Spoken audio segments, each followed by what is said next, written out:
ఓం అజ్ఞానతిమిరాంధస్య జ్ఞానాంజనశలాకయ చక్షురున్మిలితం येन తస్మై శ్రీగురవే నమః. నమ ఓం విష్ణుపదాయ కృష్ణపృష్ఠాయ భూతలే శ్రీమతే భక్తివేదాంత స్వామినితి నామినే.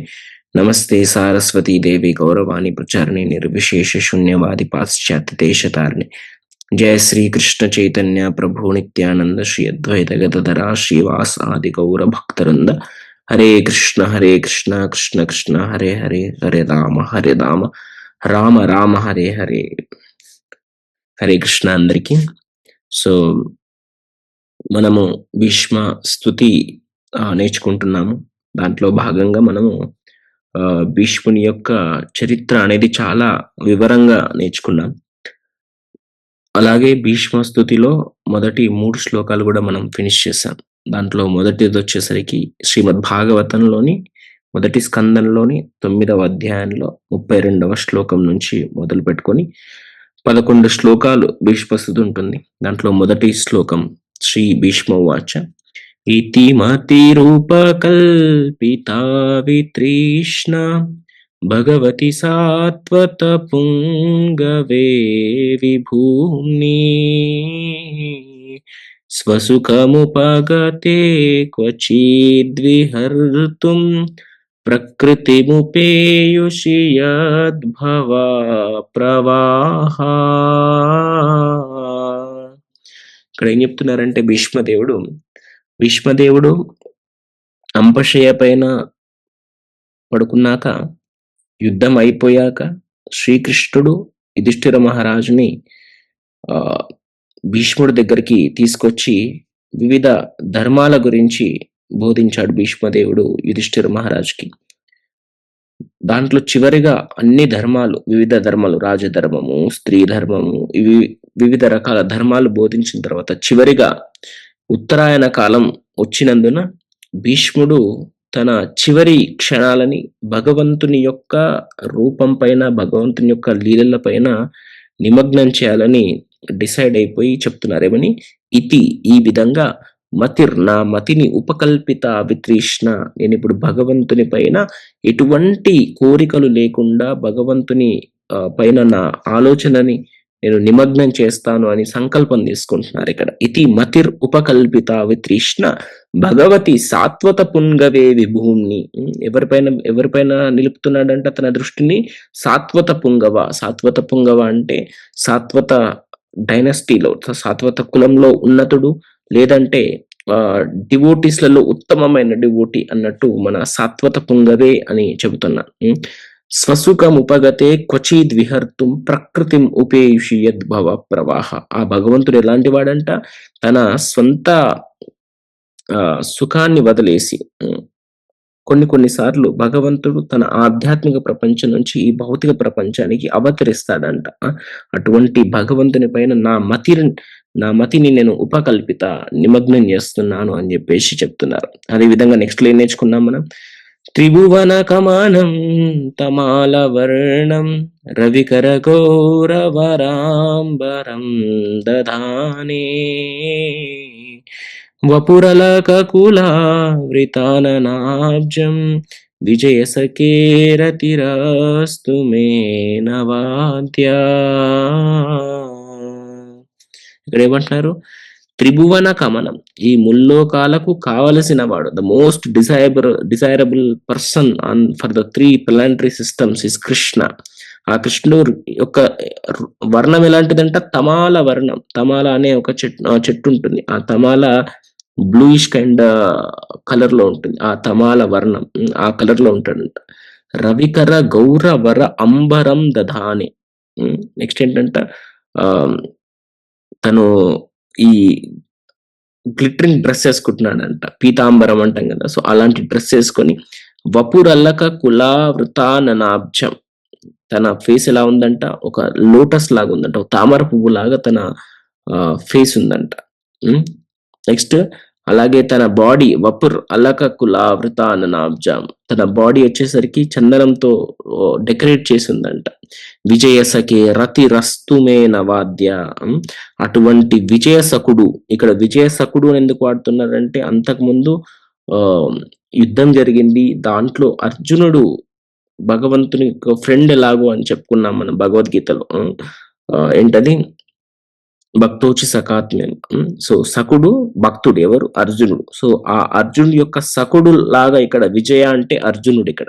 ఆ అర్జునుడి యొక్క సఖుడు, ఆ అర్జునుడి యొక్క సఖుని పైన నా మతిని పెట్టేస్తున్నానని చెప్పేసి నెక్స్ట్ లాస్ట్ ఏం చెప్తున్నారు? అవధ్య. ఇంకా మిగతాది ఏది కూడా అనవద్య, ఇంకా ఎటువంటి డిస్ట్రాక్షన్ లేకుండా నా మతిని పెట్టేస్తున్నానని చెప్పేసి 2వ శ్లోకంలో చెప్పాడు. 3వ శ్లోకంలో ఏం చెప్తున్నారు? యుధి తురగరజో విధూమ్ర విశ్వ కచలులిట శ్రమవార్యలంకృతస్యే మమ నిశిత శరైర్విభిద్యమాన త్వచి విలసత్కవచేస్తు కృష్ణాత్మా. ఇక్కడ ఏమంటున్నారు? యుధి తురగరజో విధూమ్ర విశ్వ. తురగ అంటే గుర్రాలు, యుధి అంటే యుద్ధంలో పరిగెట్టేటువంటి గుర్రాల యొక్క ధూళి తన ముఖం పైన పడుతుందంట. కచలులిట శ్రమవార్యలంకృతస్య, తన ఎయిర్ లూజ్ అయిపోయిందంట.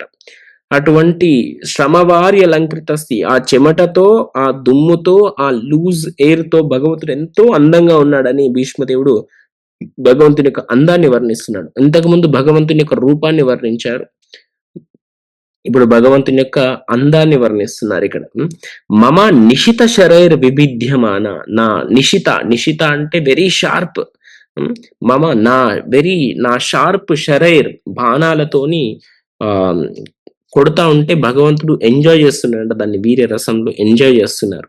త్వచి విలసత్ కవచేస్తూ కృష్ణ ఆత్మ, ఆ భగవంతుని యొక్క కవచాలని చింపేస్తున్నాయంట భీష్ముని యొక్క బాణాలు. దాన్ని చూసి ఆనందిస్తున్నాడంట భగవంతుడు, ఆనందిస్తున్నాడంట భీష్ముడు ఆనందిస్తున్నాడు. అదొక రసం, సాఖ్యరసము, దాస్యరసం, ఇవన్నీ ఒక రసాలు. ఎలాగో ఈ ఉపరస, సభ్రస ఇస్ వీర్య రస, అది కూడా దాన్ని ఎంజాయ్ చేస్తున్నారు ఇద్దరు కూడా, భగవంతుడు భక్తుడు ఇద్దరు కలిసి. నెక్స్ట్ ఈ రోజు మనం నేర్చుకునేది ఏంటంటే 4th శ్లోక. ఏంటంటేది? సపది సఖీవచో నిశమ్య మధ్యే నిజ పరయోర్బలయోర్రతం నివేశ్య స్థితవతి పరసైనికాయురాక్ష్ణ రితవతి పార్థ సఖేరతిర్మమాస్తు.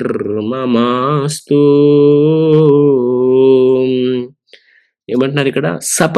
సపది అంటే సేమ్ యుద్ధంలో యుధి తురగ రచో అని ఎలా స్టార్ట్ అయిందో ఇంతకు ముందు శ్లోకము, ఇది కూడా సేమ్. సపది అంటే యుద్ధంలో.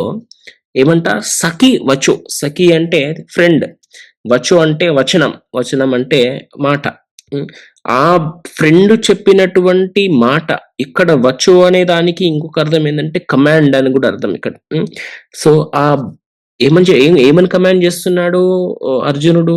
ఎప్పుడైతే యుద్ధరంగం మొత్తం సిద్ధమైందో, ఏంటి? ధర్మక్షేత్రే కురుక్షేత్రే సమవేత యుత్సవ, ధర్మక్షేత్రమైనటువంటి కురుక్షేత్రంలో ఉత్సాహంతో, యుద్ధం చేయాలని ఉత్సాహంతో, యుయుత్సవ ఆ ఉద్దేశంతోని, ఆ ఉత్సాహంతోని పాండవులు కౌరవులు అక్కడ సిద్ధమయ్యారు. సిద్ధమైన తర్వాత కౌరవులు, మన దుర్యోధనుడు తన పాండు సైన్యాన్ని వివరించి, తన సైన్యాన్ని వివరించుకొని అంతైన తర్వాత భీష్మదేవుడు శంఖం ఊదగానే అర్జునుడు చివరిగా కృష్ణుకు ఒక మాట అన్నాడు. ఏమని? కృష్ణ సేనయోర్ ఉభయోర్ మధ్య రథం స్థాపయమేచ్యుత యావదేతా నిరీక్షేతం యోద్ధు కామాన్ అవస్థితాన్. ఏమంటున్నారు ఇక్కడ? ఓ కృష్ణ, యుద్ధం చేయాలని ఉత్సాహంతో ఎవరెవరు వచ్చారో నేను ఒక్కసారి చూడాలనుకుంటున్నాను. యావదేతా నిరీక్షేణ. ఇక్కడ ఏమన్నారు? నిరీక్షణ అంటే చూడడం బేసికల్. ఎవరెవరిని? యోద్ధు కామాన్, ఎవరైతే యుద్ధము చేయాలనే కామ వాంఛతో వచ్చారో. ఇక్కడ కామ అంటే పరస్త్రీ పైన ఉండే కోరిక మాత్రమే కాదు, కామ అంటే కోరిక అని అర్థం. సో ఇక్కడ ఏం చెప్తున్నారు? యోద్ధు కామాన్, ఎవరైతే యుద్ధము చేయాలని ఉత్సాహంతో వచ్చారో అక్కడికి, యావదీత నిరీక్షేణ, వాళ్ళని నేను చూడాలనుకుంటున్నారు. కాబట్టి ఓ కృష్ణ, సేనయోర్ ఉభయోర్ మధ్య, రెండు సైన్యాల మధ్య రథం స్థాపయేమేచ్యుత, ఓ అచ్యుత ఈ రథాన్ని వాళ్ళిద్దరి మధ్యలో నాకు నిలబెట్టు అని చెప్తున్నారు ఇక్కడ. ఇక్కడ ఏం చేస్తున్నారు? కమాండ్ చేస్తున్నాడు. భగవంతుడికి భక్తుడు కమాండ్ చేస్తున్నాడు. దానికి భగవంతుడు ఎంతో సంతోషంగా కూడా ఫీల్ అవుతాడు. ఏమంటున్నారు ఇక్కడ? ఆ సఖి వచ్చు, ఆ కమాండ్ కొరకు ఏం చేశాడంట? సపది సఖి వచ్చు, ఆ యుద్ధంలో ఆ సకుని యొక్క కమాండ్ మేరకు నిశమ్య మధ్యే, నిశమ్య అంటే విన్న తర్వాత, మధ్య అంటే మధ్యలో, నిజ పరయోర్ భలయోర్ రథం నివేశ్య. నిజ అంటే స్వంతమైనది అని అర్థం, పర అంటే వేరేది అని అర్థం, ఆపోజిట్. నిజ అంటే సెల్ఫ్, పర అంటే ఆపోజిట్. సో నిజ పరయోర్ అంటే తన సైన్యానికి, పర సైన్యానికి అంటే తన సైన్యం అంటే ఎవరు? పాండవుల సైన్యం. పర సైన్యం అంటే కౌరవుల సైన్యం. ఈ రెండు సైన్యాల బలయోర్, వీళ్ళ ఈ సైన్యాల మధ్య రథం నివేశ, ఆ రథాన్ని వాళ్ళిద్దరి మధ్యలో నిలిపారంట. ఎవరు? కృష్ణుడు. సేమ్ శ్లోకం, డిఫరెంట్ వేలో. అక్కడేంటి? సేనయోర్ ఉభయోర్ మధ్య రథం స్థాపయేమేచ్యుత. అక్కడ అర్జునుడు చెప్పిన కమాండ్ మేరకు రథాన్ని తీసుకుపోయి రెండు సైన్యాల మధ్యలో నిలిపాడు. ఇక్కడ కూడా అంతే. సపది సఖి వచో నిశమ్య మధ్య నిజ పరయోర్ భలయోర్ రథం నివేశ.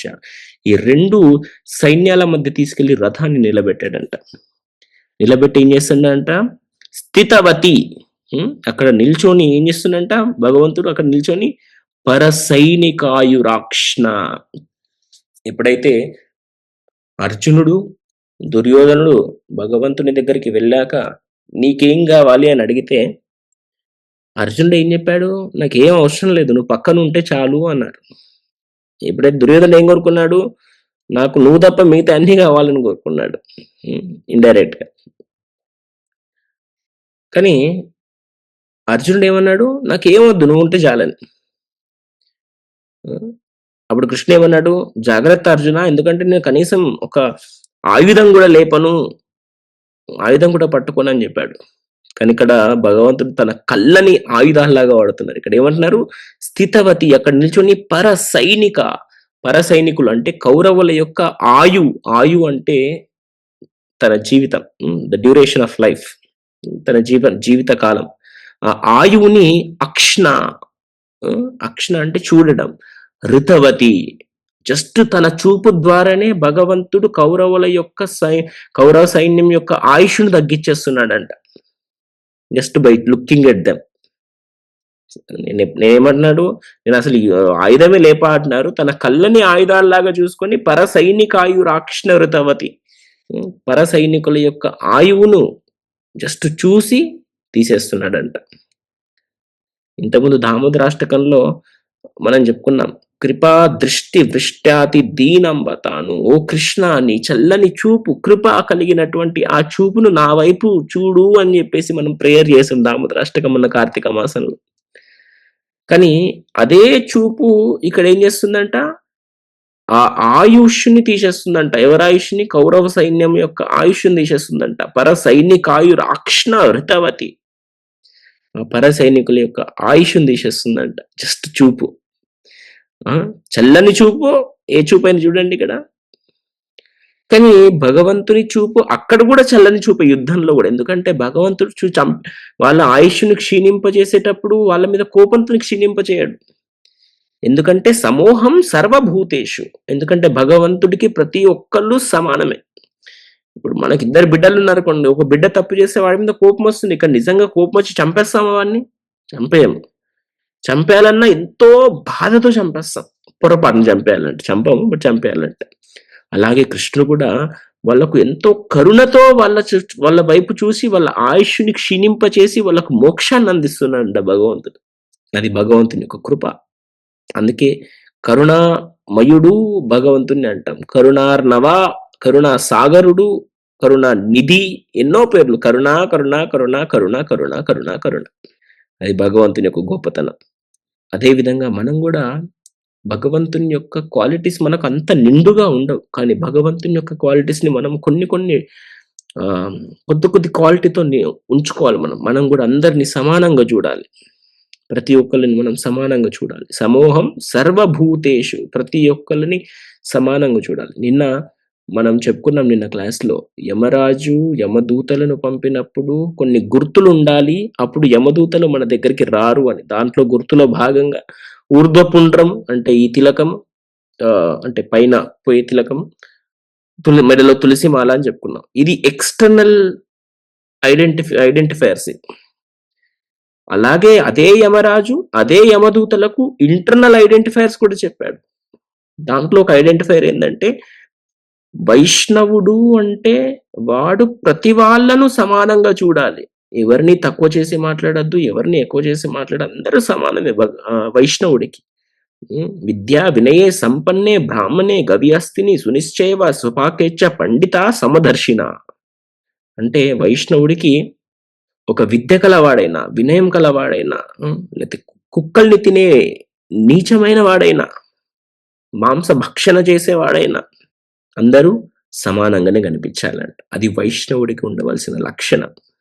అలాగే ఇంకొక ఐడెంటిఫైయర్ కూడా చెప్పాడు. ఒక నిజమైన వైష్ణవుడు ఏది చూసినా దాంట్లో అంతా విష్ణువే కనిపించాలంట.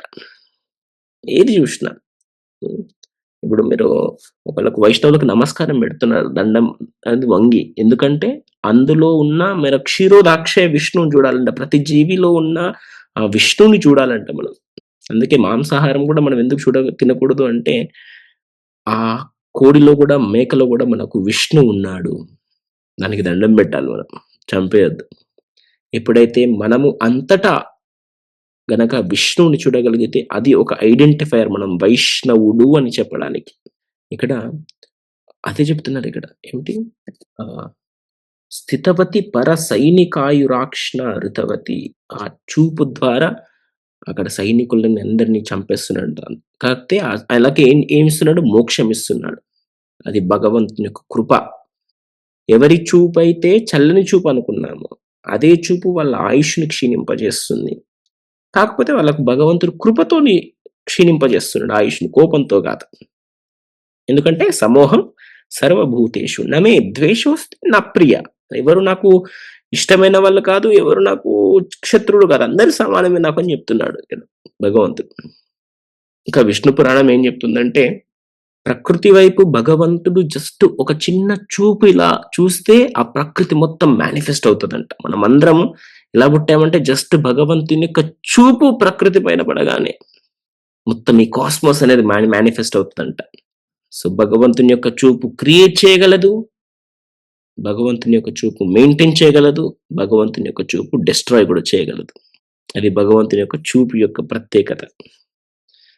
నమ పంకజ నేత్రాయ. అంత పంకజల్లాంటి నేత్రాలతోని ఇన్ని చేస్తున్నాడు భగవంతుడు. అందుకే పంకజ నేత్రాయ. అంత గ్లోరిఫై చేస్తున్నా భగవంతుని యొక్క అక్షాలని, కళ్ళని, నేత్రాలని.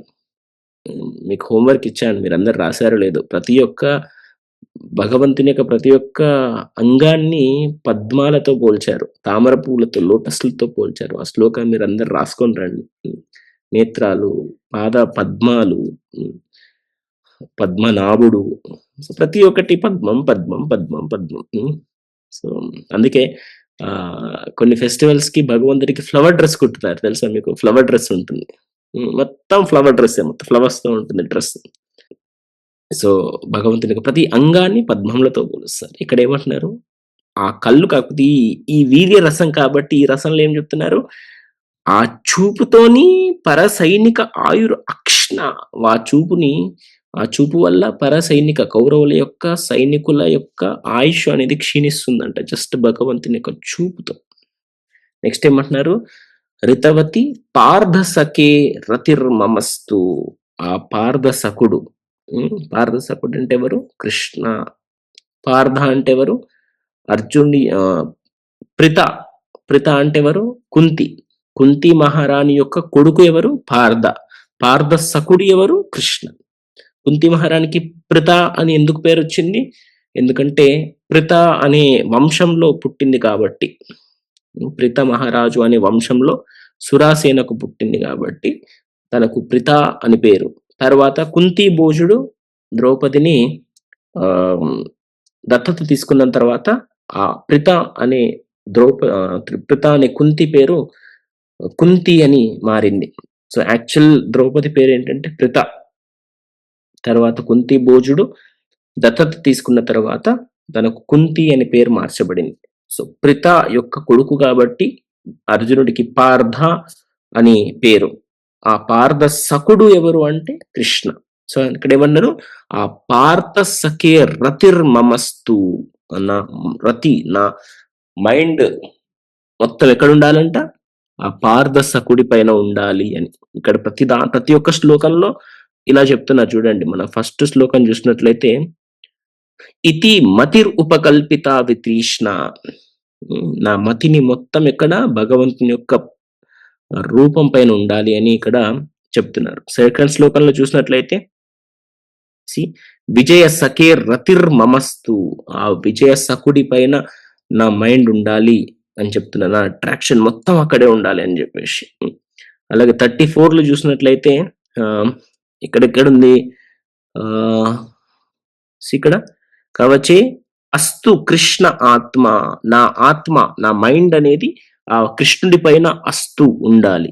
అలాగే ఇక్కడ ఈ శ్లోకంలో చూసినట్లయితే మనం ఇక్కడ మమ రతిర్మమస్తు, విజయ పార్థ సఖే రతిర్మమస్తు, నా మనస్సు మొత్తం పార్థ సఖుడి పైన ఉండాలి. ఒక్కొక్క శ్లోకంలో మళ్ళా ఒక్కొక్క పేరు వాడుతున్నారు ఇక్కడ భీష్మ పితామహులు. ఏమని 32లో ఏం పేరు వాడారు, సాత్వత పుంగవే వాడారు ఇక్కడ.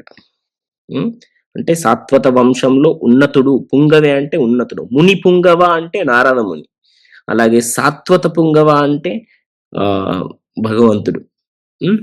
నెక్స్ట్ ఈ సెకండ్ శ్లోకాలు ఏం వాడుతున్నారు, తన పేరుని విజయ సఖే అని వాడుతున్నారు. థర్డ్ శ్లోకంలో ఏం వాడుతున్నారు, థర్డ్ శ్లోకంలో మమ నిశిత శరీర వివిద్యమైన కృష్ణ, డైరెక్ట్ కృష్ణ పేరు వాడుతున్నారు. ఫోర్త్ శ్లోకంలో ఏం వాడుతున్నారు, పార్థ సఖే వాడుతున్నారు. సో ఈ విధంగా ఒక్కొక్క శ్లోకంలో భీష్మ పితామహులు భగవంతుని వివిధ రకాలుగా సంబోధిస్తున్నారు. యుద్ధం మ్యాటర్ వచ్చేసరికి అర్జునుడి సఖుడు అని అంటున్నారు ఇక్కడ. ఇక్కడ యుద్ధం గురించి మాట్లాడుతున్నారు. సపది సఖివచో నిశమ్య మధ్యే నిజ పరయోర్ భలయోర్ రథం నివేశ స్థితవతి పర సైనికాయురాక్ష రథవతి పార్థ సఖే రతిర్మమస్తు. సో మీరందరూ కూడా ఈ శ్లోకాన్ని నేర్చుకోండి. సపది అంటే యుద్ధంలో, సఖివచో అంటే అర్జునుడి యొక్క కమాండ్ మేరకు, నిశమ్య ఉంచడం, ఎక్కడ ఉంచాడంటే రథాన్ని మధ్యలో ఉంచండి. దేని మధ్యలో, నిజ పరయోర్ తన సైన్యానికి పరుల సైన్యానికి మధ్యలో రథం నివేశ, అక్కడ రథాన్ని ఉంచాడంట. స్థితవతి ఉంచి అక్కడ నిలబడి ఏం చేశాడంట, పరుల సైనికులు అంటే కౌరవ సైన్యం యొక్క వాళ్ళ ఆయుష్ని అక్ష్ణ తన చూపుతోని ఋతవతి తగ్గించేశాడంట. అటువంటి పార్థ సఖే, అటువంటి కృష్ణుడు రతిర్మమస్తు, నా అట్రాక్షన్ మొత్తం ఆయన పైన ఉండాలి అని చెప్పేసి భీష్మ పితామహుడు తన చివరి దశలో భగవంతుని పైన నా ఫోకస్ మొత్తం ఉండాలని చెప్పేసి, అంతే నారాయణ స్మృతి ఎలా ఉండాలి అనేది ప్రాక్టికల్ గా చెప్తున్నారు ఇక్కడ.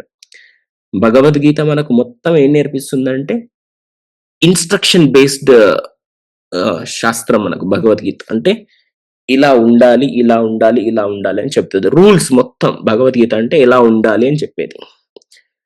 భాగవతం అంటే ఆ రూల్స్ ని భాగవతములు, గొప్ప గొప్ప డివోటీస్ ఏ విధంగా ఇంప్లిమెంట్ చేశారు అనే దానికి ఎగ్జాంపుల్స్. భగవంతుని పైన ఎటువంటి నమ్మకాన్ని మనం కోల్పోకూడదు. మాత్ర స్పర్శస్తు కౌంతేయ శీతోష్ణ సుఖ దుఃఖద ఆగమాపాయను అనిత్య స్థాంతిక్షు భారత. కష్టం వచ్చినా సుఖం వచ్చినా భగవంతుడి పైనే మన ఫోకస్ ఉండాలి నిత్యం అనే దానికి ప్రహ్లాదుడు ఎగ్జాంపుల్ చెప్పాడు. ఎన్ని కష్టాలు వచ్చినా ఓం నమో నారాయణ అని మర్చిపోలేదు. అలాగే అంతే నారాయణ స్మృతి, చివరి దశలో నన్ను గుర్తు పెట్టుకో అర్జున, నేను వచ్చి నిన్ను తీసుకపోతా అని చెప్తున్నాడు. దానికి ఎగ్జాంపుల్ భీష్మ పితామహుడు. ఎంత కష్టం వచ్చినా తన మతి చివరి క్షణాల్లో భగవంతుని మాత్రం గుర్తు చేసుకున్నాడు. ఎంత కష్టం వచ్చింది భీష్మ పితామహుడికి, ఒక వేలు పెట్టలేనంత గ్యాప్ లేకుండా కూడా బాణాలు కుచ్చుకపోయాయి. ఎవరికి? భీష్మ పితామహుడికి.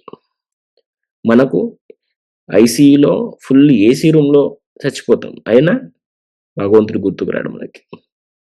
కానీ ఇక్కడ భీష్మ పితామహుడు ఏం చెప్తున్నాడు, ఏదో యుద్ధ భూమిలో ఎక్కడో పక్కన ఆఫ్టర్ సో మెనీ డేస్, మళ్ళీ ఒక్కరోజు 2 రోజులు కాదు. How many days we told? 50+ right? ఆ 50+ డేస్ తర్వాత కూడా భీష్మ పితావుడు అంత పెయిన్‌తో గూడా జస్ట్ భగవంతుని గురించి మాత్రమే ఆలోచిస్తున్నాడు. ఎందుకు? అంత్యకాలంలో ఉత్తరాయణుడు అంటే కృష్ణుడి యొక్క ఆహ్, మొహం, రూపము, లీల, గుణాలు పైన తన దృష్టి పెడితే భగవంతుని చేరుకోవచ్చు అని చెప్పడానికి, మనకి ఎగ్జాంపుల్ ఇవ్వడానికి భీష్మ పితామహుడు ఈ రూల్‌ని ఎలా ఇంప్లిమెంట్ చేయాలి అనేది చెప్తున్నారిక్కడ. సో, మనం గూడా చివరి దశలో మనకు భగవంతుని యొక్క రూపము, గుణము, లీలలు మనకు గుర్తు రావాలి. దానికి ఎన్నో శ్లోకాలు మనకెన్నో ఎన్నో ఉన్నాయి. అవన్నీ మనం చక్కగా నేర్చుకుందాం. శ్రీల ప్రభుపాదుల వారు మనకెంతో చక్కగా ప్రతి ఒక్క దాన్ని వివరంగా వర్డ్ టు వర్డ్ ట్రాన్స్‌లేషన్‌తోని హ్మ్. ప్రతీది చక్కగా మనకు అందించారు. మనం చేయాల్సిందల్లా ఒకటే, చక్కగా దాన్ని మనము మన జీవితంలో మంచిగా అర్థం చేసుకొని, రిలీజ్ చేసుకొని, ఇంప్లిమెంట్ చేసుకొని, ఫైనల్‌గా ఆ స్టేట్‌కి రీచ్ అవ్వాలి మనం. This is not a tough thing. All we have to do is spend some time every day. రోజు ఒక గంట సేపు కూర్చొని మంచిగా ప్రతీదీ విని రిలీజ్ చేయాలి. ఏదో విన్నామా అని జెప్పేసి వినకూడదు. వినాలి కాబట్టి వినకూడదు. దాన్ని ఆనందించాలి మనం. We should release it. చేసి అప్పుడు మన జీవితంలో దాన్ని ఇంప్లిమెంట్ చేసుకోవాలి. అప్పుడు చివరి దశలో మనకేం గుర్తొస్తాడు? భగవంతుడు మాత్రమే గుర్తొస్తాడు. ఇంకేది గుర్తుకు రాదు. నెక్స్ట్ టైమ్ ఇంజెక్షన్స్ తీసుకున్నప్పుడు హ్మ్. ఇవి అన్నప్పుడు సాధారణంగా మనకేమొస్తది? అమ్మా! అనొస్తుంది. అవునా? ఈసారి నుంచి యాక్షన్ చేద్దాం అని కృష్ణ అని. సో, ఇట్లా యాక్షన్ చేస్తే if you keep on faking one day will make it. There is a slogan. If you fake it one day will make it. So, let us all fake at least. But నేచురల్‌గా రావాలి మనకు. ఒక రోజు ఖచ్చితంగా. That is the only thing that is we are desiring for. మనం ఎంత ఈ జీవితం మొత్తం మనకు preparation. But death is an examination. ఆ ఎగ్జామినేషన్ మనం పాస్ అవ్వాలి. భగవంతుని గుర్తు తెచ్చుకోవాలి. అంతే, నారాయణ స్మృతి అదొక్కటి మాత్రం మనము మర్చిపోకూడదు. So, I'll just recite this shloka once again. సపది సఖివచో నిశమ్య మధ్యే నిజపరయోర్భలయోర్రతం నివేశ్య స్థితవతి పరసైనికాయురాక్ష్ణ ऋतवती पार्दसके रतिर्ममास्तु Hare Krishna Krishna Krishna Hare Hare Hare Ram Ram Ram Hare Hare. Thank you so much అందరికీ. భీష్మ పితామహకి జై, భీష్మదేవికి జై, భీష్మస్తుతికి జై, శ్రీమద్ భాగవతం की जय, శ్రీల ప్రభుపాద్ की जय. Thank you so much. Hare Krishna.